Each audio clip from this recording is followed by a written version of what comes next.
Bonjour, bienvenue dans cette nouvelle émission Quoi de neuf. Aujourd'hui, je reçois M. Albéric Marcelin. Bonjour Albéric, comment ça va? Oui, bonjour et bonjour à tous les téléspectateurs et téléspectatrices de Zouk TV. Alors, je rappelle que tu es un membre important de l'Université populaire de la prévention et de la prévention. Tu parles régulièrement des risques majeurs, tu parles de tremblements de terre, de tsunami. Nous sommes sur une faille où nous sommes à un endroit physique où tout peut arriver à n'importe quel moment. Et là, tu as fait une lettre ouverte à 77 compatriotes martiniquais, éminentes personnalités à l'international.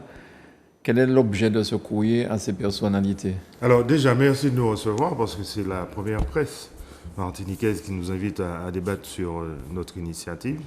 Alors, à côté de ça, on a décidé de l'envoyer à Mediapart aussi et à l'AFP. Oui. Donc c'est important pour nous que l'ensemble des compatriotes martiniquais qui sont de la diaspora, donc qui vivent à l'étranger, sachent qu'il y a cette initiative-là. Bon, alors pourquoi on a fait ça? C'est parce que, bon, là on observe quand même qu'il se passe quelque chose dans l'Anderno, on va dire ça comme ça, de la prévention des risques majeurs.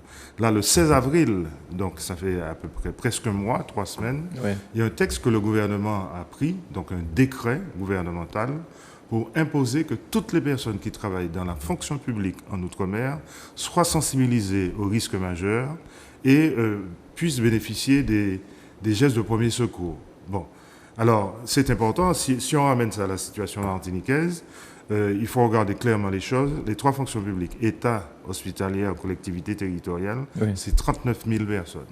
D'accord. 39 000 personnes qui sont formées chaque année et à recycler tous les 5 ans.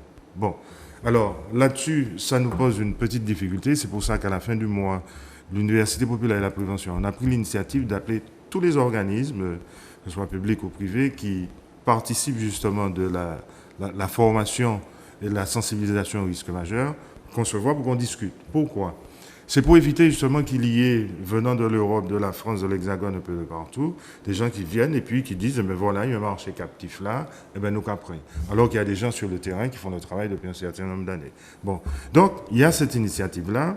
Et à côté de ça, nous, on avait déjà commencé à travailler sur l'idée d'adresser une lettre ouverte aux compatriotes martiniquais qui sont influents à l'international. Alors, on a 77 personnes que nous avons identifiées. Nous avons demandé à tous les adhérents de nous envoyer des noms. Et puis on s'est arrêté à 77. D'accord. On aurait pu avoir 300 noms. D'accord. Bon. Alors, c'est important pour nous, cette affaire-là, parce que la Martinique, c'est une terre d'excellence. On a des champions, on a des gens qui sont mondialement connus, etc. Je prends le cas de Zane Palsy, par exemple, qui vient de recevoir une distinction à la fois aux États-Unis, mais à l'Assemblée nationale, à l'initiative du député Giovanni William. Donc, on a des Martiniquais qui sont là, sur la planète, et puis qui nous regardent peut-être un petit peu de loin parce qu'ils sont à l'étranger, qui viennent de temps en temps en vacances, un petit coup au Saline, un petit coup à la Pointe-Marin, etc. Et puis au Cavalier-Pati, sans rendre compte que la Martinique, c'est un bel pays, mais c'est un pays vulnérable. Et là, on veut attirer leur attention, leur disant, voilà, la Martinique, c'est aussi un territoire exposé au risque sismique, seulement un territoire qui est exposé au risque cyclonique. On se rappelle d'Edith, on se rappelle de Dine. Sismique, on se rappelle de ce qui s'est passé le 11 janvier 1839, où il y a eu 4000 morts à Foyal. La Martinique, c'est un territoire avec des glissements de terrain. Mout, Bonne-Calebasse, Bonne-Macroix, Sainte-Marie en 1995, Soleil levant en 2004 au François, etc., etc. Un territoire où on connaît des inondations sur Rivière-Pilote, sur le Lamentin, sur le François, etc. Et puis, le Rivière-Salée. Et puis, une montagne pelée. On vient de célébrer le 121e anniversaire de l'éruption de 1902. Bon, on est en alerte jaune, etc. Donc, c'est un bel pays, mais c'est un pays qui est vulnérable. En parlant de la montagne pelée, il semblerait que... Il y a des petites secousses, peut-être pas très importantes. Oui, alors en fait, c'est une activité qui est suivie, donc on est en alerte jaune renforcée, extrêmement important. Mais moi, ce que je veux aussi rajouter, c'est que nous, ce qu'on veut faire, c'est que tous les enfants de la Martinique qui sont à l'extérieur de la Martinique ou qui sont influents à l'international, eh bien, qu'ils prennent une initiative de interpeller l'ensemble de l'opinion publique, d'interpeller les acteurs politiques notamment, d'interpeller la jeunesse. Alors, si je prends le cas de Kalash, par exemple, Kalash, c'est un Martiniquais, d'ailleurs, on connaît bien Papaye, Ralph, c'est un jeune Martiniquais qui est en renommée internationale. Eh bien, dans lettre ouverte là, nous commandons, il prend une initiative. C'est intéressant qu'un Boucon Kalash, par exemple, fait un clip. Et puis un clip adressé à la jeunesse martiniquaise sur la problématique des risques majeurs, sur la nécessité pour la jeunesse aussi, dans une philosophie de développement durable, de prendre sa part, justement, à une campagne de mitigation et de prévention de risques majeurs. Voilà un exemple. Pour et aussi financer des projets. Et financer des projets. Ouais. Par exemple, quand tu regardes ce que Usain Bolt, le Jamaïcain, champion du monde, etc., fait avec son argent sur la Jamaïque, c'est important. Jennifer Lopez sur Porto Rico, etc. Rihanna, on va aller plus loin. Sadio Mané, par exemple, ce qu'il fait en Afrique, avec l'argent qu'il a en tant que footballeur de réputation internationale, voilà. Donc, on demande à Usain Bolt si ça peut être un court-métrage d'Usain Bolt, pourquoi pas. Si on prend le cas de Jocelyne Béouard, par exemple, qui figure dans notre liste. Jocelyne fait une petite chanson, les latex, aïe maman, la tech aïe tremblé. Prends un papier et puis un crayon, etc. Bon. Et ça, nous, en tant qu'association, on s'appuie sur ce morceau-là depuis des années parce que, inconsciemment, lorsqu'on écoute le morceau, ça nous remet à l'esprit la vulnérabilité de la Martinique par rapport au risque sismique. Bon. Et Jocelyne Fay. Et là, peut-être que Jocelyne peut imaginer, et puis Jean-Claude Nemo qui est dans liste 77 là, et puis Pipo Martelly aussi, qui doit renommer tous les trois internationales, yo peut mettre ensemble et décider, yo va faire une action. Alors, ça peut être une action où, peut-être, et puis l'agent yo aussi, eh bien, yo va décider que, il y a un constat. Seulement 25% des écoles primaires de Martinique aux normes parasismiques. Il y a 75% d'écoles par rapport à la question de tremblement de terre où les enseignants, c'est moment-là, peuvent prendre fait. Peut-être que tous les trois peuvent mettre d'accord et puis on va décider le renforcement d'une école pour mettre aux normes parasismiques dans la commune de Martinique. Donc c'est autant d'idées. Je prends le cas par exemple du professeur Valère. Il a été un éminent professeur en cardiologie à l'hôpital de la Pitié-Salpêtrière. Ça peut être important que cette personnalité émérite décide, avec son réseau, avec son niveau d'influence, de nous aider à mettre en place en Martinique un cursus de médecine de catastrophe, par exemple. Donc tout ça, ce sont des idées que nous avons mis sur la table. Bon, je prends le cas de Mandy François-Elie, qui est athlète en e-sport, etc.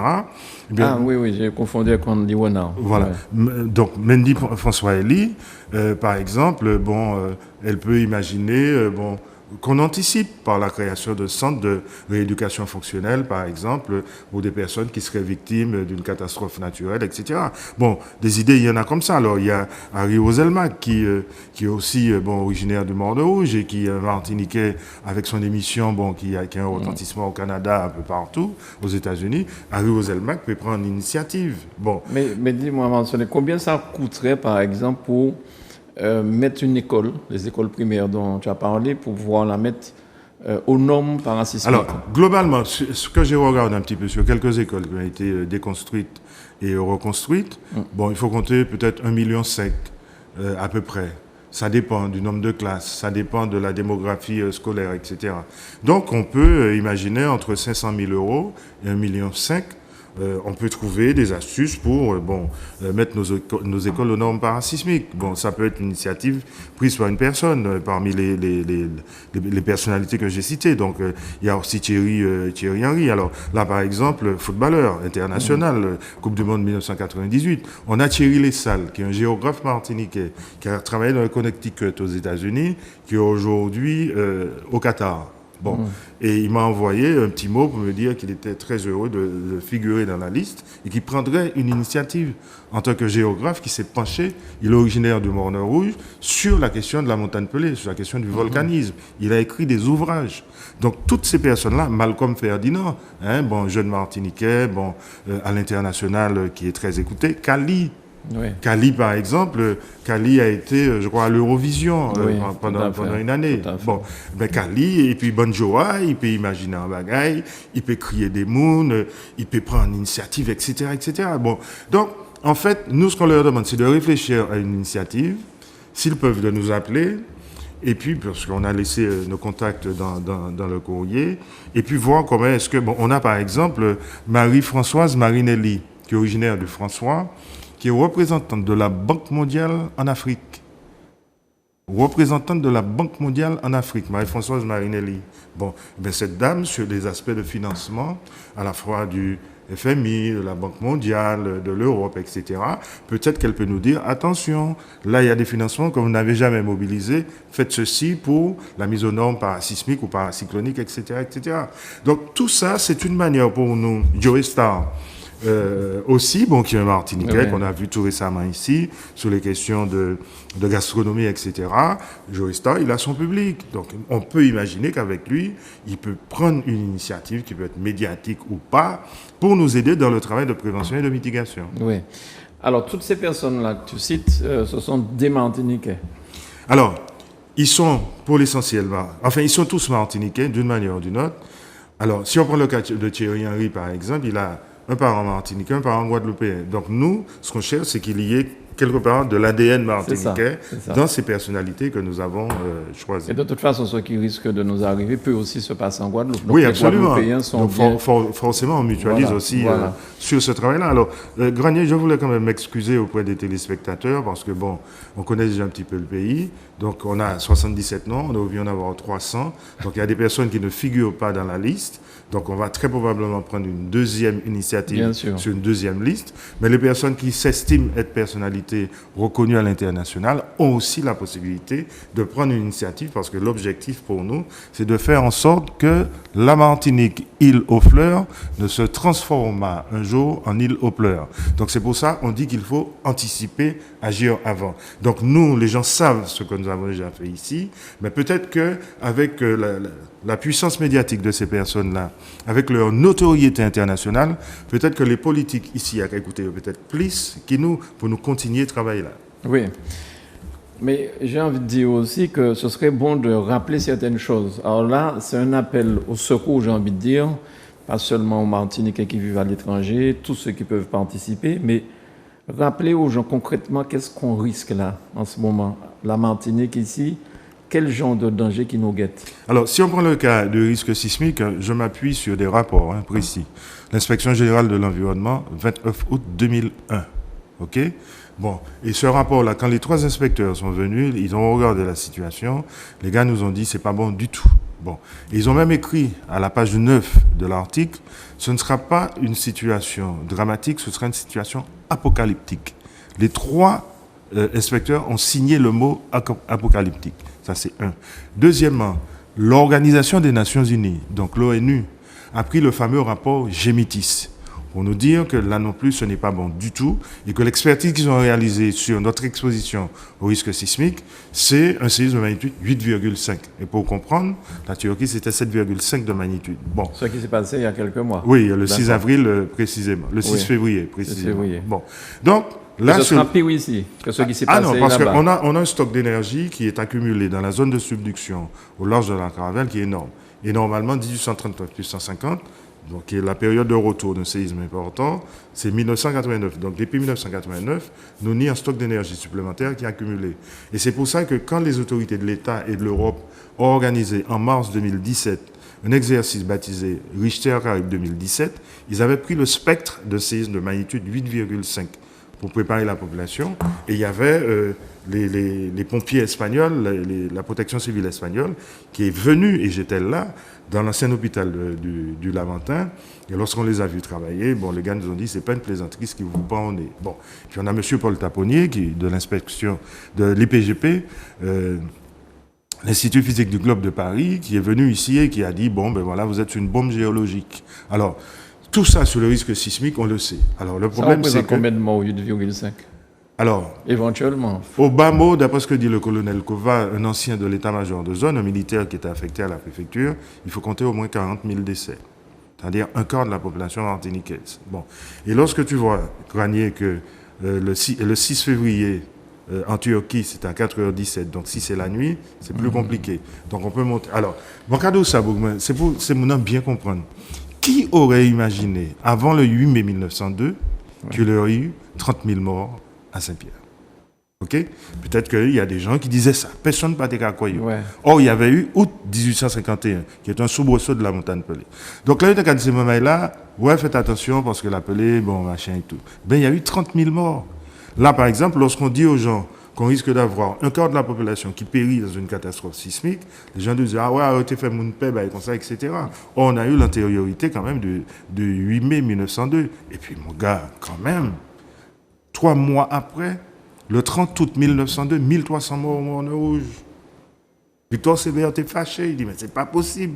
Tous des incapables, avait-il dit. » Fin de citation. Bon, donc sur la question du risque sismique, les choses sont dites. Haïti, c'était combien? Il y a une dizaine d'années. 450 000 morts, le 12 janvier 2010. 450 000 morts. Alors, il faut bien comprendre que Haïti, c'est 12 millions d'habitants. La zone qui a été impactée, c'est une zone autour de Port-au-Prince de 3 millions d'habitants. Il y a eu 450 000 morts. Alors, bien sûr, il fallait que des Martiniquais fassent ce travail-là. Donc, au niveau de l'Université populaire et de la prévention, on fait notre part. Mais là, aujourd'hui, je crois qu'il est bon que la diaspora, donc les Martiniquais qui sont influents à l'international, prennent leur part. Parce que, il y a quand même ça qui nous prend au nez. Ça, c'est la première part. Sur le volcanisme, alors, c'est vrai que on est en alerte jaune, mais il faut qu'on soit extrêmement prudent. Parce que, il y a des experts qui nous disent que, ça dépend de la puissance de l'éruption. Là, c'est 12 communes, mais si c'est plus fort, il va falloir emmener beaucoup plus de gens vers le sud.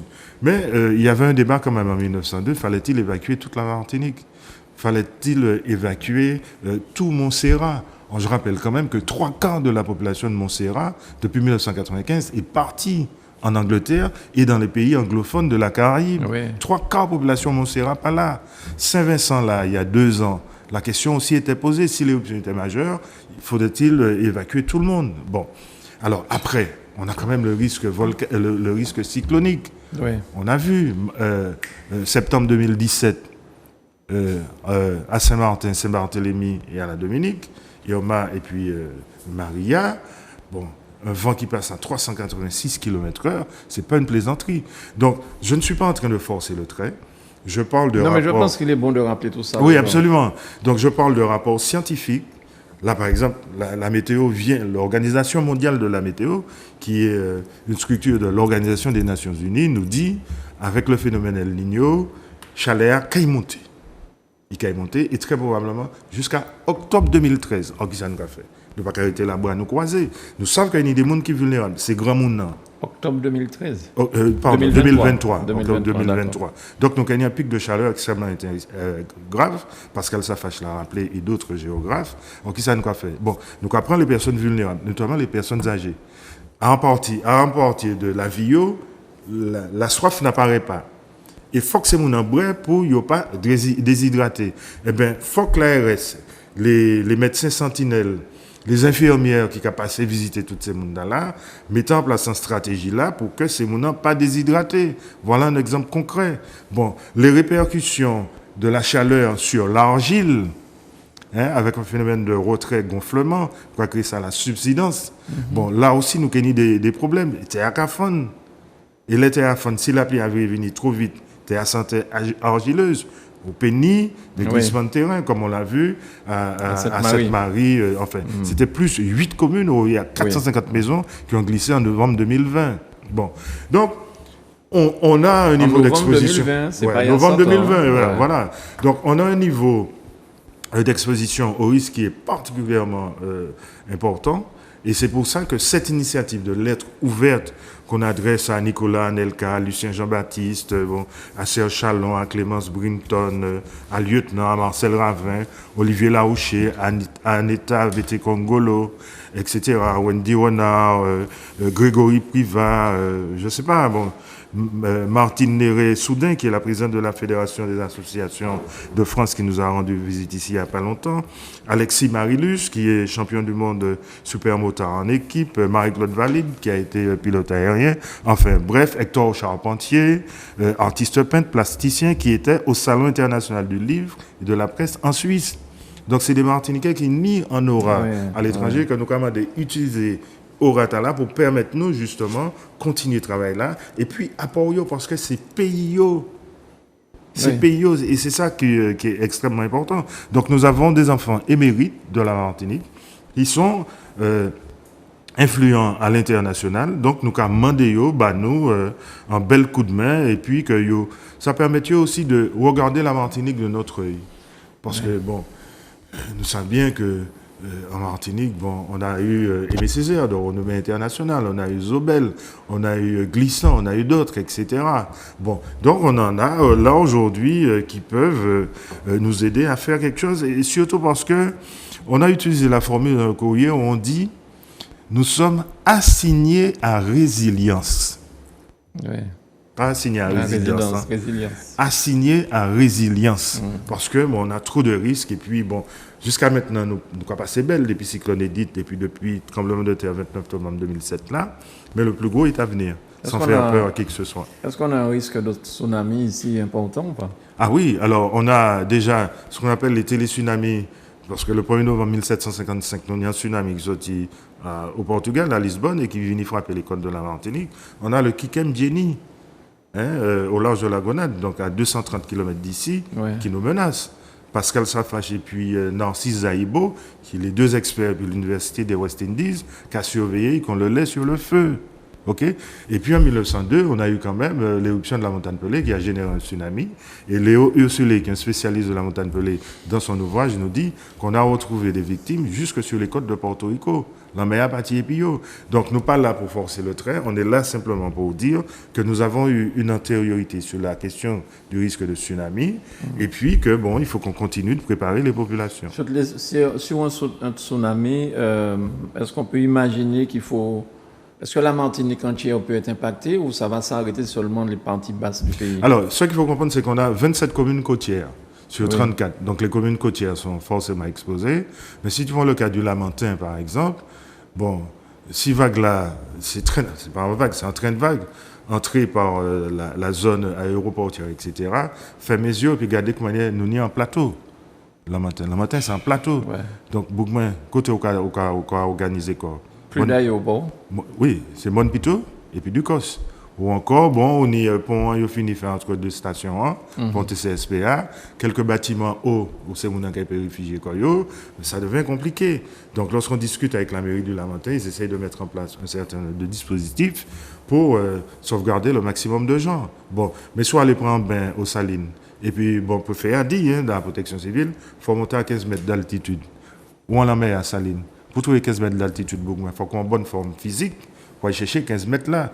Et tout ça, c'est en stratégie, c'est la préparation. La préparation, c'est le rôle des mairies, la protection civile, etc., etc.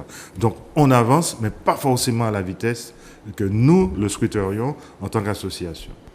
Oui, j'aime bien la phrase que tu viens d'évoquer. Est-ce que la veille du 18 mai 1902... Du 8 mai. Du 8 mai, pardon. Est-ce que les gens pouvaient supposer que le lendemain, il y aurait eu 3 000 et quelques... Plus que 3 000? Non, 30 000. 30 000. 30 000. 30 000 morts là-haut. Donc, vraiment, c'est un travail extraordinaire que l'Université populaire de la prévention fait ce travail-là depuis des années. Moi, je me rappelle que nos premières émissions ont commencé avec toi au lendemain de ce qui s'était passé en Haïti. Ouais, c'est clair. Et depuis, tu n'as jamais lâché pour...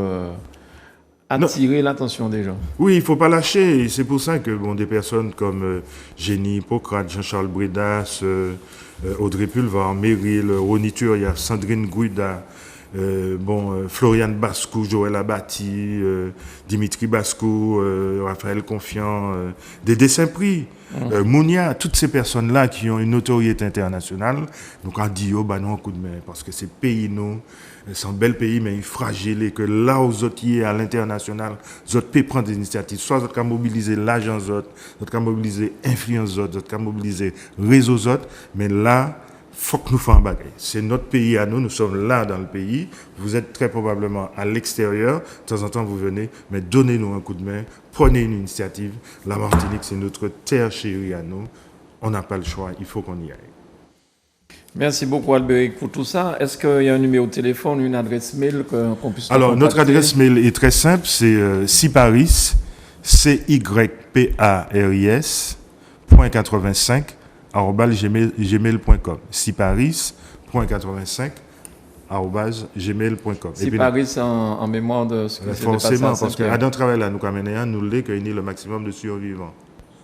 Et 8,5, donc c'est le 8 mai. Enfin voilà, tu as compris. Et puis notre téléphone, c'est 06 96 34 27 88. En tout cas, Zouk Télévision n'a pas les moyens financiers de pouvoir. En tout cas, ça faire va nous tout un ce bel que coup de tu- main là, je dis. Hein. Mais c'est pas fini, Albéric. Je te dis déjà que tous les spots que tu pourrais faire seront diffusés Ok. gratuitement sur Zouk Télévision, Voilà, absolument. autant de fois qu'il le Et faudra. toutes les initiatives qui seront prises par les 77 là que j'ai On cités, va les relater. on viendra faire Il le n'y a point aucun ici problème. régulièrement. Aucun problème. Voilà. Merci beaucoup, Albéric. Eh ben, Maman merci à Soleil. la Zouk TV et puis toute l'équipe là. Merci. Merci bien. Merci à Manuela pour la réalisation. Merci à la nouvelle stagiaire qui est là aussi avec Manuela. Je vous souhaite une excellente journée sur Zouk Télévision. À bientôt.